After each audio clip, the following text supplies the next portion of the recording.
अस्सलाम वालेकुम नाज़रीन, मैं हूं आपकी मेज़बान माया अली और आप लोग देख रहे हैं हर पाकिस्तानी में छुपा है एक हीरो। हीरो से मुलाकातों का सिलसिला जारी है और आपको आज मैं जिस हीरो से मिलवाने वाली हूं वो बहुत ही बाहिम्मत इंसान है। और अब आप लोग भी सोच रहे होंगे कि वो हमारे आज के हीरो कैसे बने, ये तो आपको उनसे मिलने के बाद ही पता चलेगा। तो आइए उनसे मिलते हैं।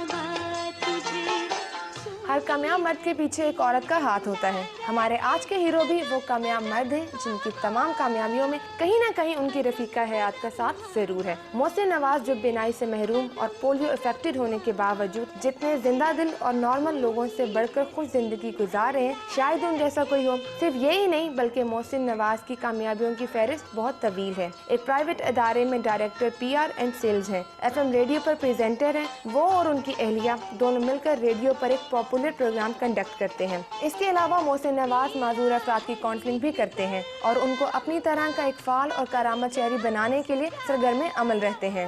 मोहसिन कहते हैं कि इनको कभी भी नहीं लगा कि वो देख नहीं सकते और चल नहीं सकते। माशाल्लाह उनके 2 बेटे हैं जिनकी वो भरपूर तरबियत कर रहे हैं। इनको पढ़ाते हैं, इनके साथ खेलते हैं और घर को भी इतना ही वक्त देते हैं जितना ऑफिस को।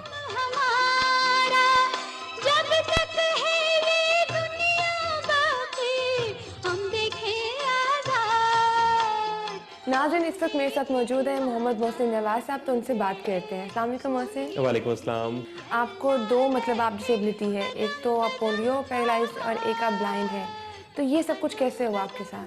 कोई 2 इयर्स की एज में पोलियो की वजह से दोनों लेग्स इफेक्ट हुई थी और in the age of 13 blindness हुई रेटिना डिटैचमेंट की वजह से।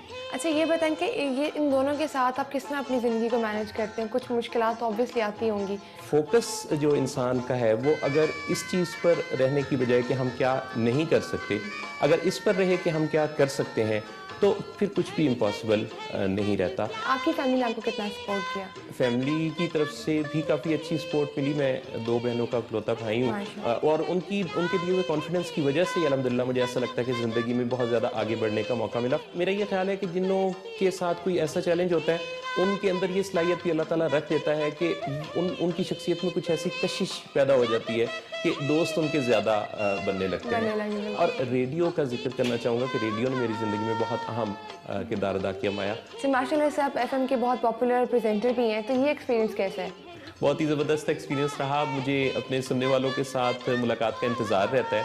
मेरा ये ख्याल है कि हमें माइक्रोफोन हमारे पास एक अमानत होता है, तो उस अमानत का इस्तेमाल ये है कि आप जब शो ऑफ करके जाएं तो पीछे लिसनर्स के अंदर आप उनकी थॉट्स में और उनकी फीलिंग्स में कुछ ऐसा पॉजिटिव चेंज हो कि जो ज़िंदगी में उनके काम आए। अच्छा मोहसिन साहब, ये बताएं कि आप FM पे तो एक प्रोग्राम करते इसके अलावा आप क्या जॉब है?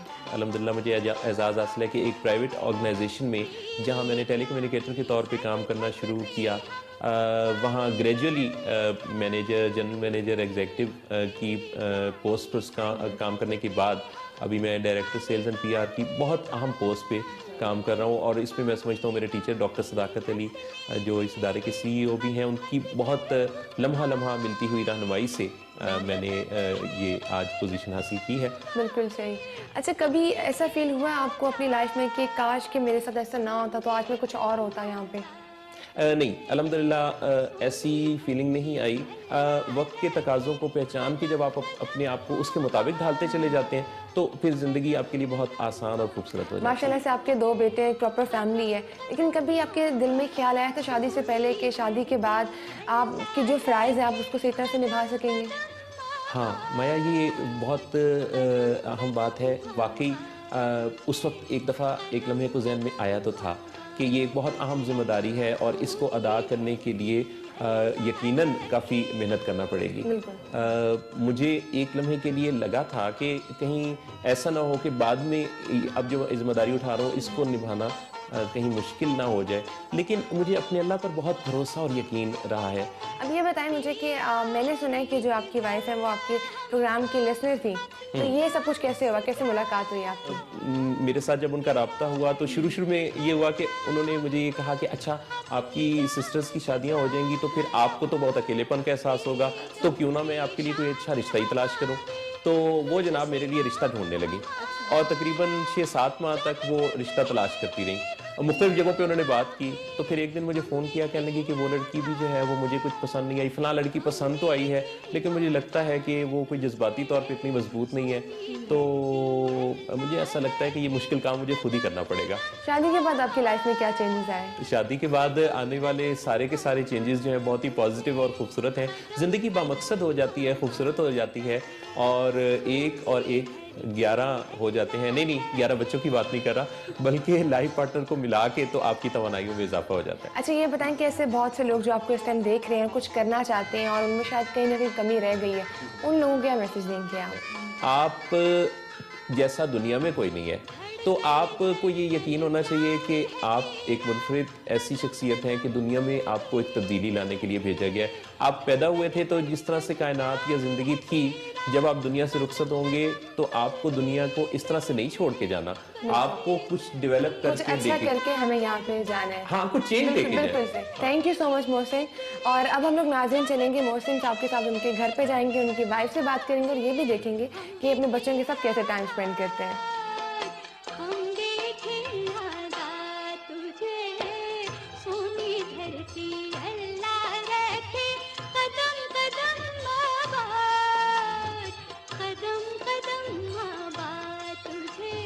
वेल व्यूअर्स, इस टाइम मेरे साथ मौजूद है मोहसिन की वाइफ विसाल मोहसिन, तो इनसे बात करते हैं। अस्सलाम वालेकुम। जी वालेकुम सलाम। कैसी हैं आप? बिल्कुल ठीक ठाक। आप बिल्कुल ठीक है। अच्छा आपकी शादी कब हुई थी मोहसिन के साथ? 98 में हमारी शादी हुई थी। माशाल्लाह से आपके 2 बेटे हैं, प्रॉपर फैमिली है, तो किस तरह से आप लोग अपनी लाइफ में एंजॉय करते हैं?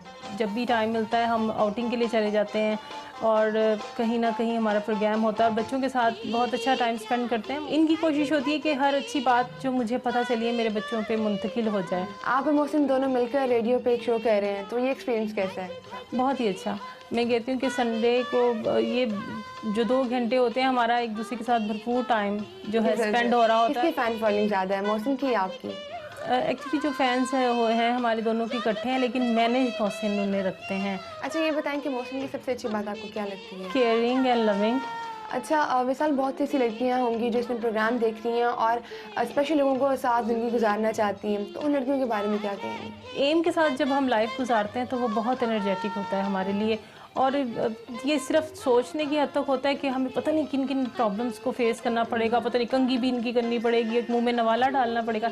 ऐसा नहीं होता है। ऐसे लोगों को मिलने के बाद आपको पता चलता है कि ये खुद से बहुत ही ज़्यादा खुददार होते हैं और वो खुद काम अपना ज़्यादा अच्छा करते हैं। बहुत ही अच्छा होगा कि अगर हर लड़की ये फैसला करेगी, अगर उसको कोई ऐसा अच्छा लगता है तो वो ज़रूर सोचे कि किसी चैलेंजिंग बंदे के साथ लाइफ गुजारे। बिल्कुल सही, थैंक यू।